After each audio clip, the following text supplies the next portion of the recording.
నా కూతుర్ని మర్చిపోయి ఈ ఇంటి నుంచి వెళ్ళిపోవడానికి నీకెంత డబ్బు కావాలి? కొంటావా? కొంటాను, నిన్ను కొంటాను.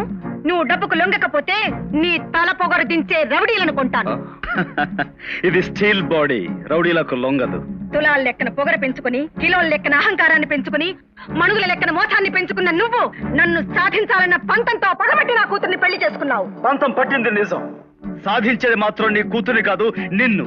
రేఖని ప్రేమించింది నిజం, నీ కూతురిని తెలిసి ప్రేమించానన్నది అబద్ధం. కాదు, నువ్వు మోసగాడివి. నా కూతురు దగ్గర కన్నీళ్లు పెట్టుకుని నీ చెల్లెలు దీనగాదు చెప్పుకుని దాన్ని ఇంటి కోడలుగా తీసుకురావాలన్నదే నీ ప్లాన్. పెళ్ళాన్ని అడ్డం పెట్టుకుని పనులు సాధించే అసమర్థుని కాదు నేను, పౌరుషంతో సాధిస్తాను. ఇంపాసిబుల్. నిన్ను గుడ్డిగా నమ్మిన నా కూతుర్ని నీ నుంచి దూరం చేస్తాను. నీ మీద అసహ్యం పుట్టేలా చేసి దాని చేత నీకు విడాకులు ఇప్పిస్తాను. తాళి కట్టిన దాన్ని ఏలుకోలేని వాడు మగాడు కాదు, కట్టిన తాళి తెంచి మరో పెళ్లి